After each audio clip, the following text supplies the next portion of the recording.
Darker Pastures is a prairie gothic horror anthology and contains scenes and themes which some listeners may find distressing. For specific content warnings, please always be sure to check the episode notes and listen at your own discretion. Thank you for tuning in. I hope you enjoy today's humbly hideous offering.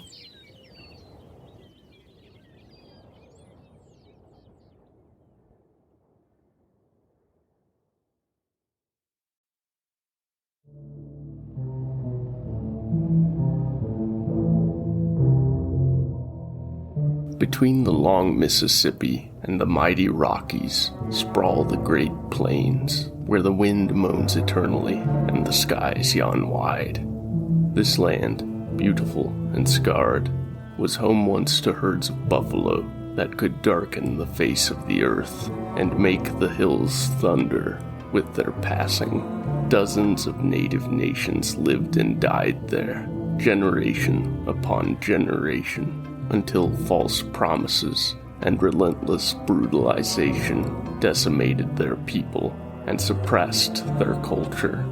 The golden grasses are steeped in blood and nourished on bone, witness to murder, abuse, and genocide, to bloody border skirmishes and long-simmering hatreds, to 1,000 iniquities, both open and secretive, and to every horror born therefrom.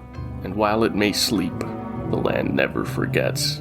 These are the darker pastures of America.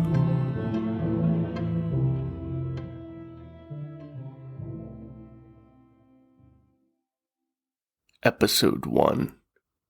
Butcherbird.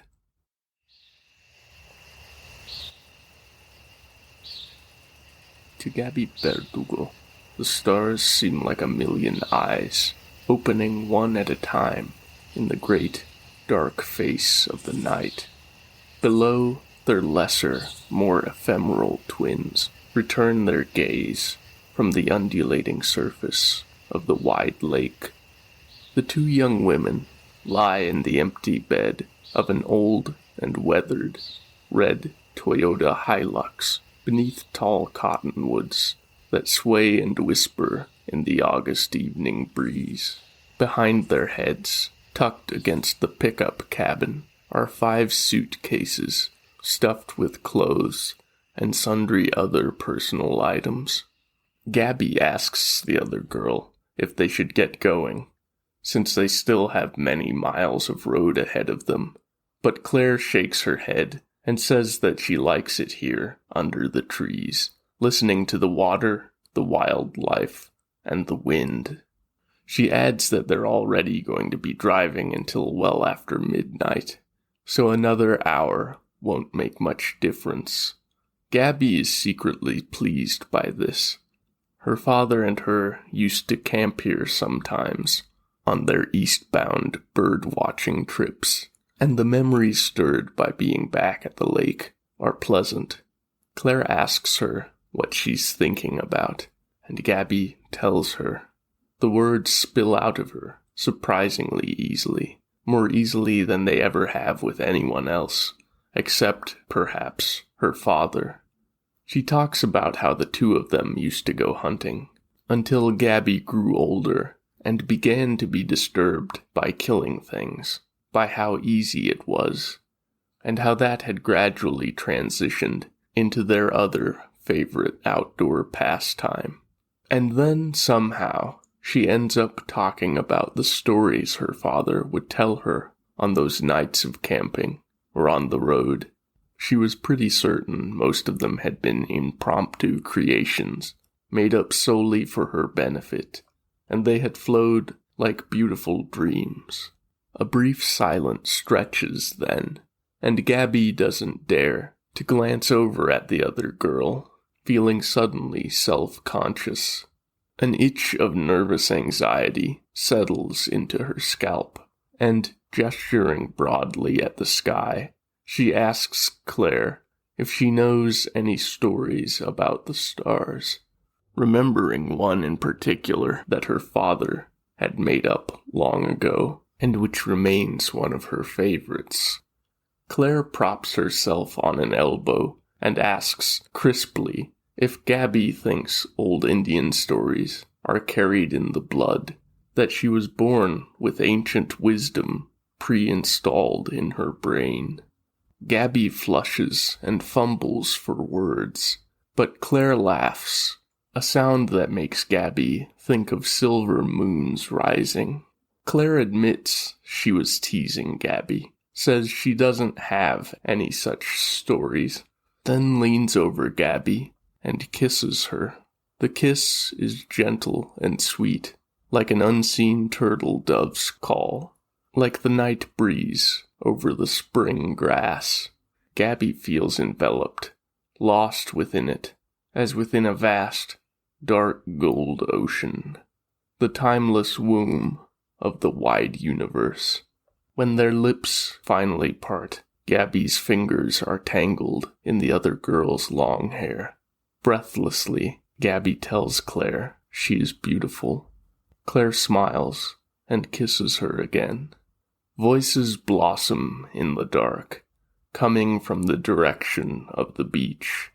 A group of young men, sounding drunk, are walking in their direction. "Hey, babes," one of them yells. "Got room for a few more?"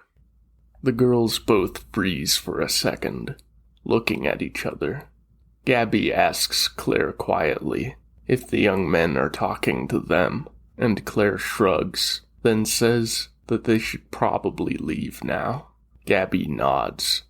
Standing and leaping over the side of the pickup, Claire lands with a feeled grace Gabby cannot match, and envies. She descends more cautiously, but still quickly enough, from the rear of the pickup, slamming the tailgate closed behind her. Then she climbs in behind the wheel, brings the engine stuttering into life, and rolls off of the sandy beach and onto pinkly graveled roads.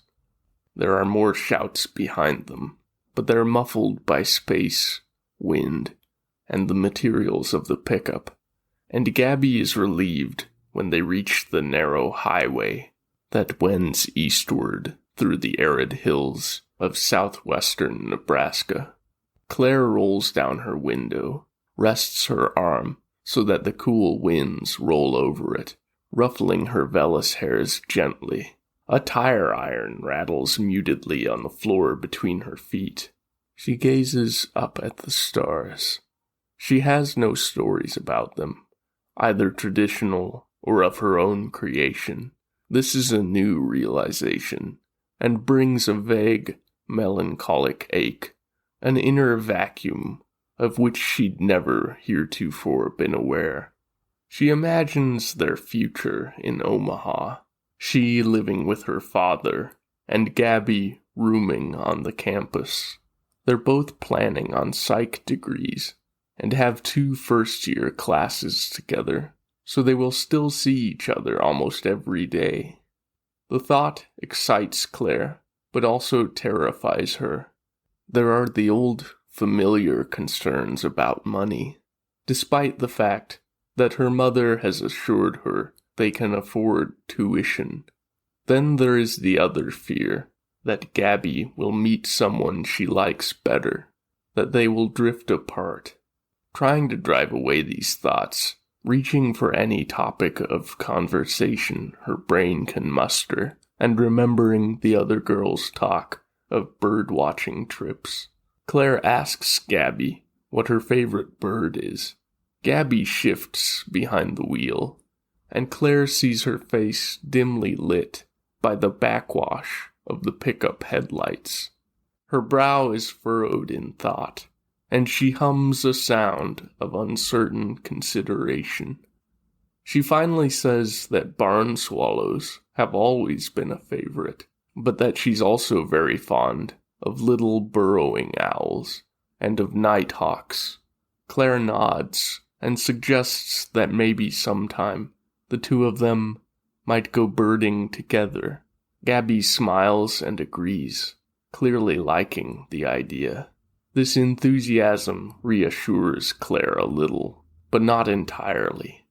She hates this new desperation and anxiety within her, this dread of a loss she can neither foresee nor forfend. She remembers one of her father's texts from earlier in the day, an invitation to take them both out to brunch in the morning, whenever they wake up, and mentions it to Gabby. The other girl doesn't respond right away. Gabby feels clamminess blooming on her palms. She asks how much Claire has told her father about her, and Claire answers that she's told him everything.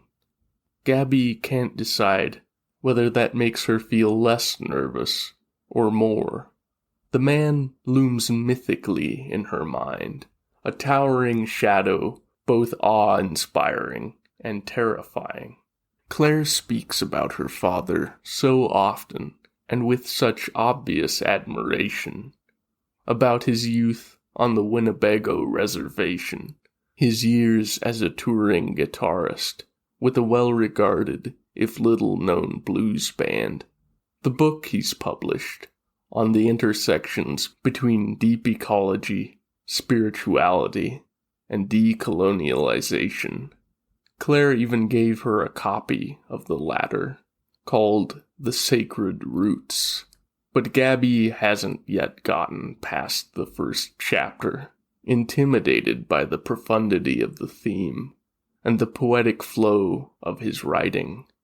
Gabby finally manages to say that brunch sounds great, and that she looks forward to meeting him, hoping that her terror isn't audible. Claire smiles, her eyes and teeth glistening faintly in the light of the newly risen gibbous moon, and Gabby feels that familiar ache of longing and affection, that disbelief that someone so wholly beautiful in body and spirit could be interested in her. Claire, feeling momentarily reassured, turns on the radio, spins the dial, looking for music. All that she finds are 2 country and 4 religious talk stations, and she turns it off in disgust. Gabby jokingly observes that it's just like their hometown in western Colorado, and Claire agrees with a disgruntled oath, not expressing the rest of her thought, that her erstwhile home is exactly what she's trying to escape. She's tired of feeling out of place, of that feeling that followed her throughout grade and high school, the feeling that every gaze is a whispered slur, aimed either at her sexuality or her ancestry, like the ugly 2-word epithet that Caleb Aarons called her when he tried to touch her after gym class and she slapped his hand away. Claire looks at her shadowy reflection in the passenger's side mirror and wonders if anything will be different in Omaha. She wonders if her father, accomplished and thoughtful, has such names hurled at him in darkened spaces and hushed voices, and feels a sinking certainty that he does. She looks out the passenger window at the countryside, craggy hills of scrub pasture, broken here and there by cedar stands, by old, deteriorating structures, timber bleached a wan and ghostly gray by sun and wind. The pickup engine gurgles, stalls. Gabby swears and brakes instinctively. Coasting, she pulls over to the side of the road and tries to restart the engine. After 3 failures, it reluctantly rumbles lifeward. Gabby creeps back onto the road, gently accelerates. "Well, that sucked," Claire says, and Gabby readily agrees. About 10 seconds later, the engine dies again, and with a more vicious curse, Gabby turns off onto a small dirt road that branches northward from the blacktop. She hops out of the cab and, using her phone as a flashlight, peeks under the hood. Claire exits the vehicle and slowly moves toward Gabby's side, asking if she has any idea what's wrong. Gabby has only a passing knowledge of automotive mechanics, and glosses over this by replying it could be a lot of things, but that she doesn't really have the tools to fix it regardless. Claire gives a soft laugh and says that they might just have to walk to Omaha, trying unsuccessfully to cut the tension. Gabby pulls out her phone, sees she has no reception, asks if Claire does, to which Claire reluctantly replies that her phone died about an hour ago, and her charger is tucked away somewhere in their luggage. A wind rises, cool despite the season, the near-desert air retaining none of the day's heat. To Gabby, it feels like the draft from a freshly opened tomb. Gabby peers into the pickup's innards a while longer, hoping that some insight will float up from her subconscious, and Claire wanders away. She's looking out over the dark pastureland that sprawls toward distant hills in the east. Something limned faintly by the moonlight catches her eye. A small shape upon a rusty strand of barbed wire, dangling from a neglected, weathered fence. Moving closer, she slowly recognizes it as part of some tiny animal, likely a rodent. She utters a small sound of surprise and mild disgust. Gabby turns from the truck, comes to her side, and shines the flashlight in the direction Claire is looking. It takes a moment before she sees it too, and she says that it looks like the work of a loggerhead shrike, explains the little bird's feeding habits of impaling larger prey on barbs and thorns, sometimes caching them for later. Claire is about to respond when headlights cut through the darkness, coming from the highway in the opposite direction they'd been traveling. The vehicle slows as it draws near, begins to crawl, turns off the highway and stops beside them. It's a silver pickup, quite new, with a long cabin, oversized tires, and a camper shell. Gabby notices that it has South Dakota license plates, sees Claire stiffen with the same realization. The passenger rolls down his window, peers out at them. He's much older, probably around 50, resting his right forearm on the black window sill of the door. He asks if they're okay. Hesitantly, Gabby begins to say, in what she hopes is a polite tone, that they're fine. But he cuts her off almost as soon as she starts speaking. He asks if anyone is coming for them. Claire lies and says yes, that they're probably only minutes away. The man nods and says all right, but his tone is disbelieving and sets Gabby's teeth on edge. The passenger turns and exchanges a few words with the unseen driver, his voice too low for the girls to make them out. Then he turns back toward them, smiling, his eyes untouched by the expression. They are gray, lifeless in the twilight backwash of the pickup headlights. He asks them so firmly that it's not really asking to hop in, says that he and his friends will give them a ride wherever they want to go. Again politely declining, Gabby takes an involuntary step back toward her dead truck. She hears Claire open her door, apparently moved by the same shelter-seeking instinct. Gabby says that her father is on his way. Will be there any minute now. The man insists that it's no trouble, that there's plenty of room, and that they'll be gentlemen.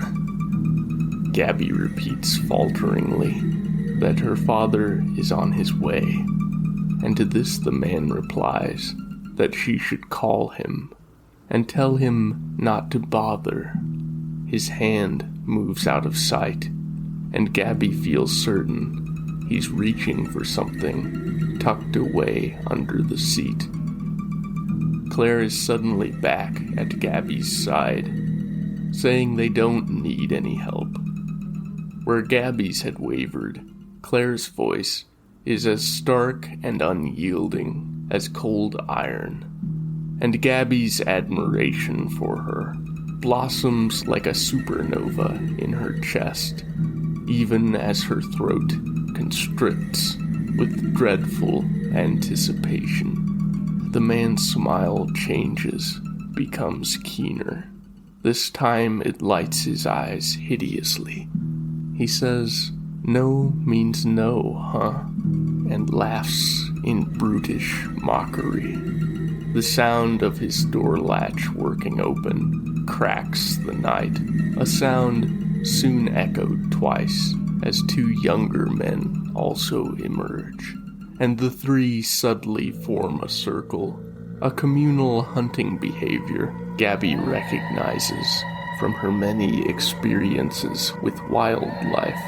In the dimness, she's sure for a second that she sees their faces lengthening, sharpening, shifting away from humanity. She is opening her mouth to say something, she knows not what, when Claire pulls back her arm, hurls a long, dark object through the air. It flies with a barely audible whisper, reverberates dully as it connects with one of the young men's faces. The man falls with a gurgling utterance that makes Gabby's stomach lurch, and the thrown tire iron clatters on the dirt road. Claire grabs her hand and hisses for her to run. Gabby obeys instantly, following the other girl down the unpaved road, away from the blacktop.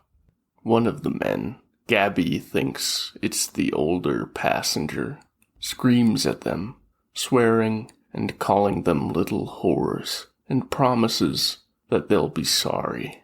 Claire lets go of her hand and lengthens her gait. Gabby strains to keep up with her. After they've run about 20 yards, Claire leads her off the road, stretches the barbed wire of the fence for Gabby to duck through. As she does, Gabby notes that the silver pickup has not moved yet. Claire crosses behind her, and the wires sing as they spring back into place. The headlights are starting to shift. Gabby repeatedly, almost involuntarily, swears under her breath. Claire tells her to follow and keep close, her tone so certain and direct that it pulls Gabby out of the panic that threatens to swallow her mind. They run through the pasture. Half of the night's stars have disappeared behind a shelf of invisible cloud, a cold front coming out of the northwest. There is no moon. The clouds have swallowed it. Gabby is at once grateful for the sheltering darkness and terrified of tripping and breaking her leg in their blind flight. But as her eyes adjust to the dark, she realizes that Claire is not leading her blindly. A darker mass rears against the gray of the prairie grass, a cluster of trees that bespeaks habitation. Claire pulls her through a sparse stand of hackberries and cottonwoods, dead Siberian elms, past a pair of struggling blue spruces. The 2-story farmhouse within the ring of trees reminds Gabby of a bleached skull, the boards weathered brittle and gray, with only a few remaining chips of white paint. The windows are vacant, their panes all removed or broken. The girls hear the low rumble of an engine, growing steadily louder. Claire moves toward the house, tries the splintered door. It's resistant at first, then gives way, long fibers of desiccated wood falling away from its surface. Claire hisses a curse, pulling a splinter from her hand. Then she ducks inside, motioning briskly for Gabby to follow. Gabby hesitates an instant, disliking the thought of entering the house, the blackness within. Then a man calls to them, in the old hide-and-seek sing-song taunt. Come out, wherever you are." Yellow light spills across and through the trees. Gabby follows, pushes the door shut as firmly as she can behind her. She jumps when Claire takes her hand, stifles the cry that claws up her throat. Claire whispers that they'll have to go upstairs, and Gabby protests that upstairs is a trap if the men entered the house. But Claire assures her that they can jump out a window, that the fall won't be too hard. She wants to argue, but the image of the men creeping toward the house rears starkly in Gabby's mind. And finally, she whispers reluctant agreement. She can hear the susurrus of Claire's palm passing over the wall as the taller girl feels her way through the house. The boards squeal, groan, and crack alarmingly under their feet, and Gabby is sure that each passing moment will bring the men bursting into the house, tearing at them with hands like claws. Claire stops. Ahead of her, Gabby thinks she perceives a deeper darkness, but is unsure if she's only imagining it in the near blindness of the house's interior night. She feels Claire shift her weight, hears a sharp intake of breath. Claire swears, exhales, is silent a moment. Then she says that they'll have to go down instead into the cellar stairway that yawns before them. Gabby begins to say that a cellar is an even more definite death trap, but Claire cuts her off, saying anywhere is better than out in the open. Realizing she doesn't have a better suggestion, Gabby acquiesces. Claire steps forward, tugging Gabby's hand a little as she descends. The top step creaks threateningly. The second step is even louder. With a slightly shaky voice, Claire warns Gabby that the steps are sketchy, that she needs to be careful. Taking a timid step, Gabby prays silently to no one in particular that the steps won't give way beneath their feet. A second and a third, and with each step downward, she feels like the air is growing denser, like the house's weight is shifting from its foundations onto her body.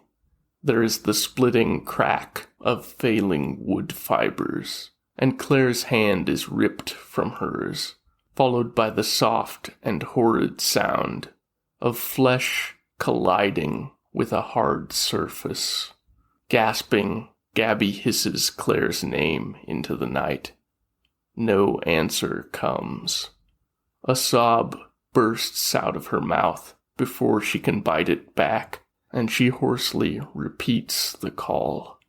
There is a sharp breath in the darkness, and Claire answers, her whisper harsh and strained. She says she's hurt, that there's a large splinter in her leg. Gabby's mind reels, grasps for a solution. She reaches into her pocket and pulls out her phone, shines the light below her. Claire lies sprawled on a crumbling cement floor. 6 inches of fragmented wood protrude from a bloody tear in her jeans. Feeling helpless, a small whimper escapes Gabby's throat, a sound she might be ashamed of if she were not so terrified, so worried for Claire. Claire tells her sharply to turn out the light, but Gabby ignores her, steps across the gap in the stairs, and kneels beside Claire to inspect the wound. The shiver has burrowed into her lower thigh, the blood flow slow but steady. Claire repeats her command harshly, but Gabby shakes her head, insists that they have to deal with the wound, saying that they have to avoid getting murdered first. Claire reaches out and takes the phone, kills the light. Opening her mouth to argue, Gabby begins to say that they should try to call the police or an ambulance, that they can't afford to delay. But that very moment, there's the sound of creaking from above, of footfalls poorly muted. She thinks it sounds like 2 of the men. There's a hoarse whisper on the very edge of hearing, and then more movement. The passenger coos to the girls that they're dead, that the men are going to make them scream, make them bleed. One of the younger men murmurs something that sounds like protestation. The words are too muffled for Gabby to clearly make them out, but she thinks she hears the words, "Sell them," in Sioux Falls.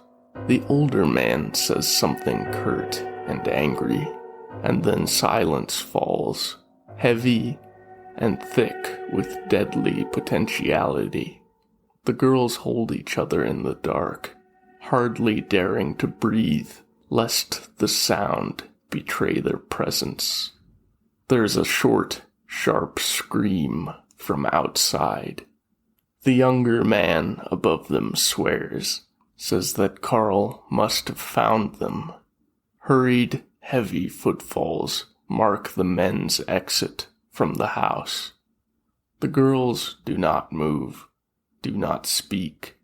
Gabby's ears are so stimulated that they seem to pop with heightened blood flow, with the minute workings of her facial muscles.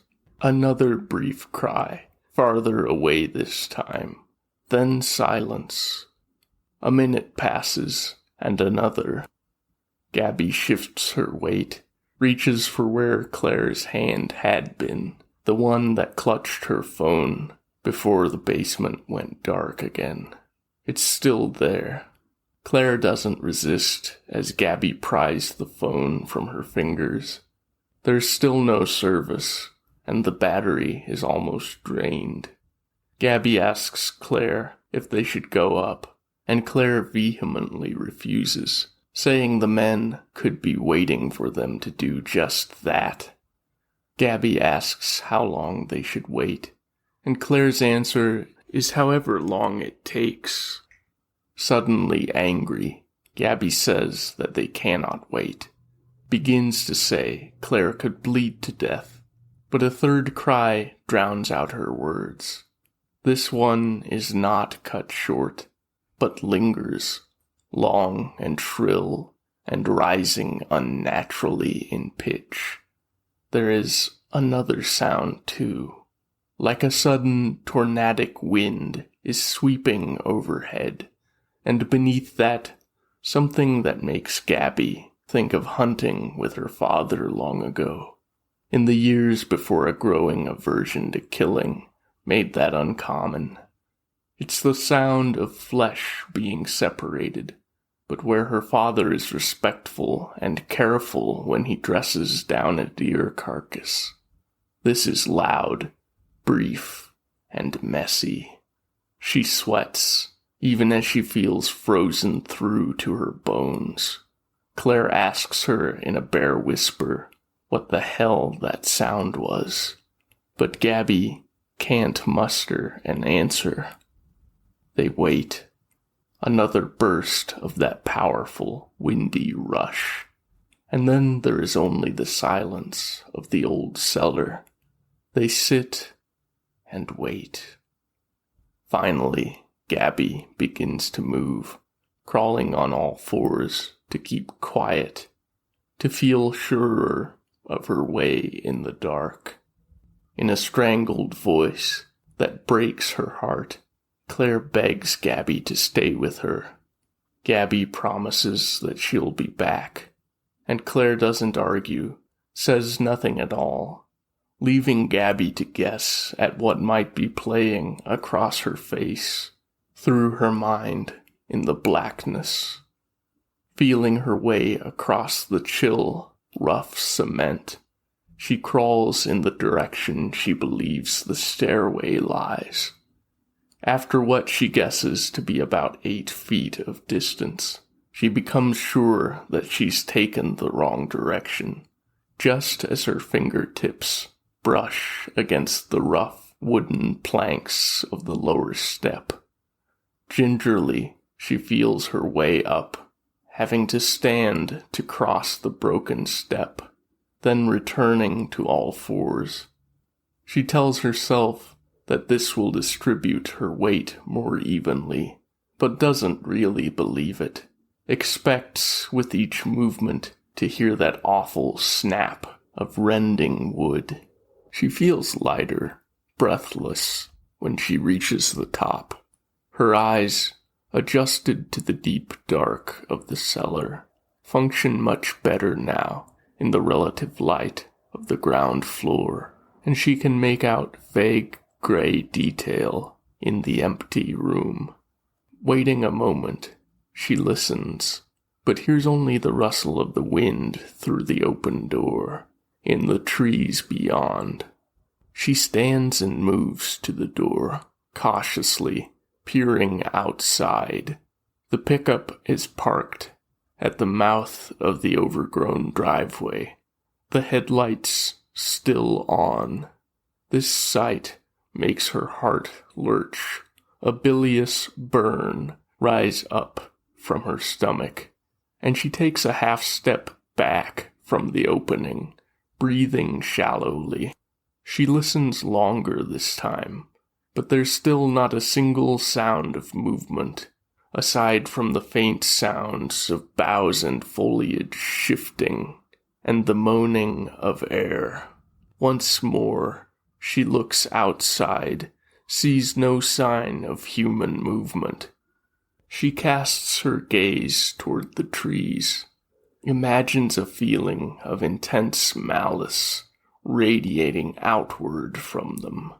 Imagines all the spaces that a man might hide himself in them, below, behind, and above.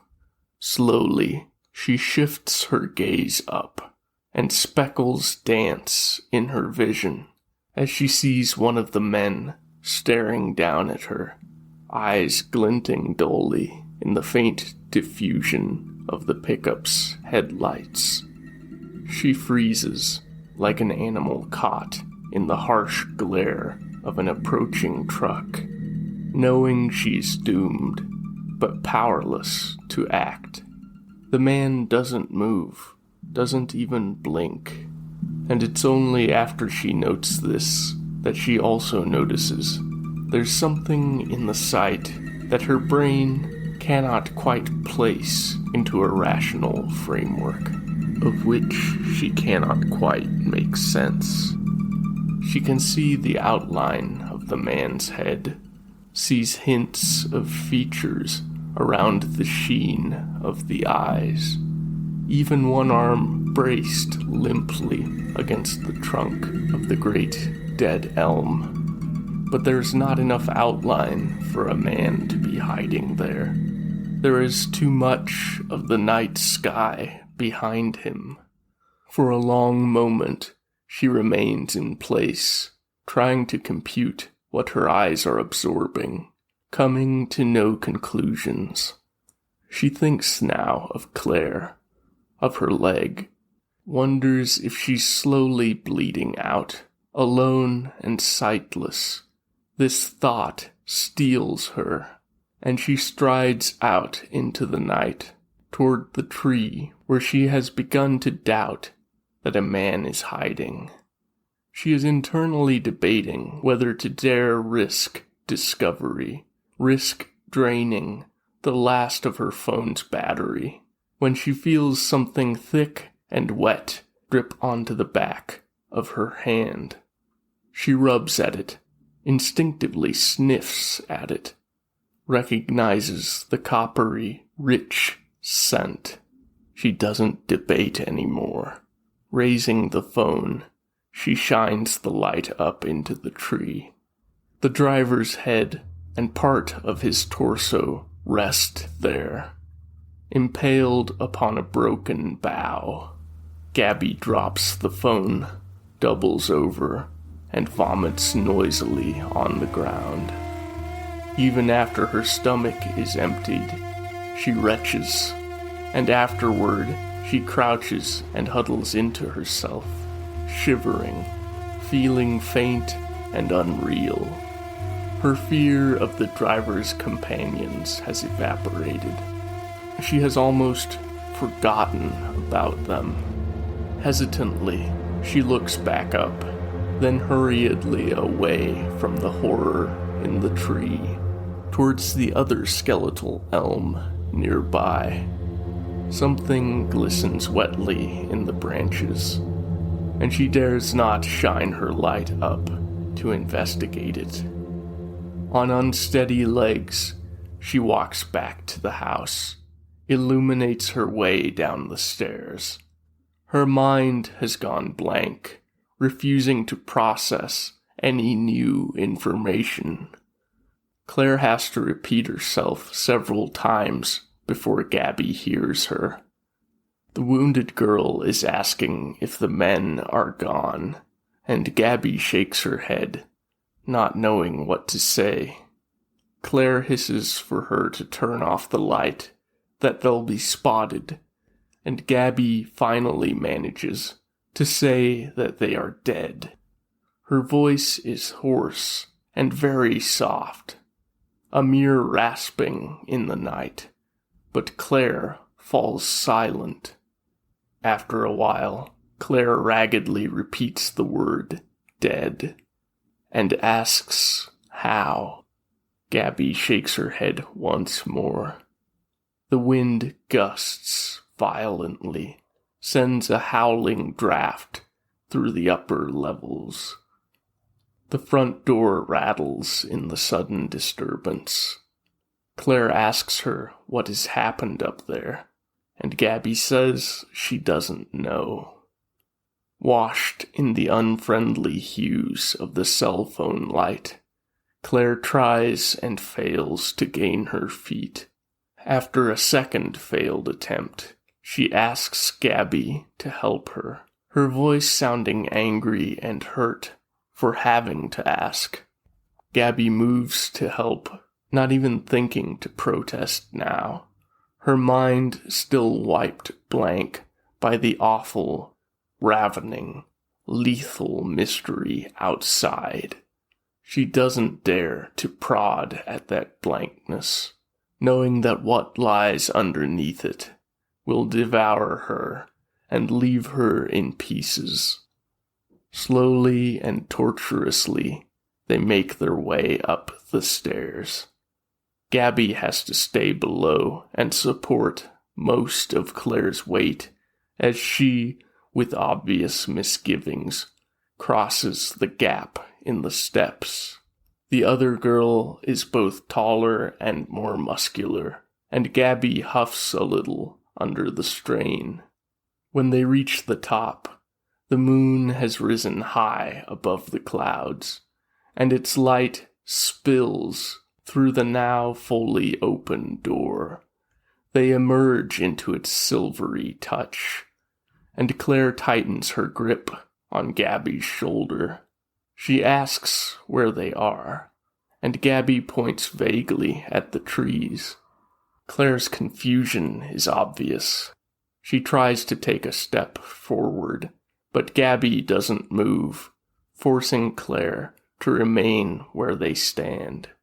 Choking on her own saliva, which has grown too thick in her throat, Gabby tells her that she can't go, that she doesn't want to see. And in the moonlight, Claire's mounting alarm is visible. She asks if this is some kind of joke, and from her tone, Gabby knows it's not a real question, but shakes her head anyway. After a long pause, Claire finally insists that she has to see, has to know. Gabby helps her forward, but the last few paces are too much for her. Taking a fallen branch as a crutch, Claire hobbles forward and studies the trees. Gabby looks not at the trees, but at Claire, and sees the very moment that Claire finds what she's seeking. A subtle rigidity seizing her spine, her limbs, almost as though an electric current is shooting through her and all her muscles are contracting uncontrollably. Claire doesn't vomit, doesn't seem to lose herself the way Gabby did, but when she turns and limps back to where Gabby stands, the taller girl's features are changed, and Gabby thinks she looks much older and more worn in this moment. When Claire says aloud that she doesn't understand, her voice is low and sounds distant. Gabby suddenly thinks again of the loggerhead shrike, which is sometimes called the Butcherbird. But the shrike is a tiny passerine bird, able to prey on rodents and small reptiles at the largest. She can think of nothing that would tear apart 3 grown men so quickly that would bother to scatter them through the trees. For a moment, she considers that it may have been a cougar, rare but not unknown in those parts. But then she thinks of the powerful, windy gust, of the speed with which whatever killed the men must have moved. And she realizes no cougar could have done this. The more her mind reaches for an answer, the more it reels at the yawning, bottomless chasm in her understanding. And suddenly, the numbness is gone, a horrible, quivering chill running through her nervous system. The awareness of how exposed she and Claire are, of how much open and unpeopled space stretches around them in all directions, is a physical sensation in her body, a squeezing pressure on her lungs, heart, and brain. She wonders what eyes, what ears, might be focusing in on them. From the treetops, from the wide, dark skies.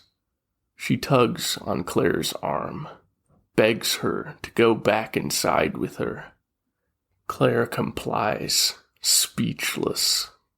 They stop just through the doorway by unspoken consent, neither wanting to be in the open, nor willing to give up all view of the outside, of any conceivable approach on the house. Beneath the stark light of the moon, they can now see surprisingly clearly. But the cloud bank that has swallowed half the sky is already reaching again toward the great white orb that looks like a partially closed eye. Gabby's phone buzzes, and she pulls it out as a force of habit, expecting a low battery warning. but instead seeing a message that came through in a brief space of marginal reception. It's from her father, whom she was supposed to text when they reached Omaha. "Where are you, Gabriella?" Worried. Her father only ever calls her by her full name when he is being deadly serious. For a moment, she considers composing a response, but she can summon no meaningful words. She stands there, lost, her hand shaking, her heartbeat feeling faint and unsteady, when she asks Claire if they should call the police. She hears her own words as though they were being spoken by someone else, very small and very far away. Claire is staring at the trees through the doorway, silent, and for a moment Gabby thinks she will not answer, hasn't even heard her. Then Claire says, very slowly, still in that faraway tone, that if they don't call it in, and the police find out they were here, they're screwed. And if they do call it in, no one will believe them, and they're still screwed. Gabby asks if that was a yes or a no. Claire stares at her. Her gaze is somehow simultaneously unfocused and penetrating. A look that Gabby has never seen in anyone's eyes. Claire doesn't answer. The wind wails in the bloody trees.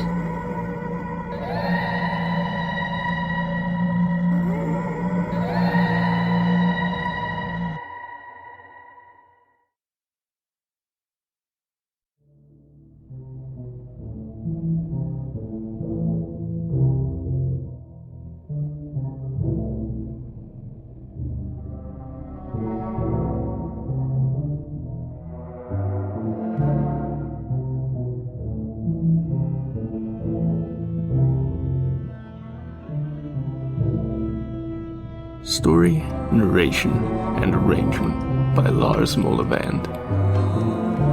If you enjoyed today's story, please let the world know by rating, reviewing, and sharing.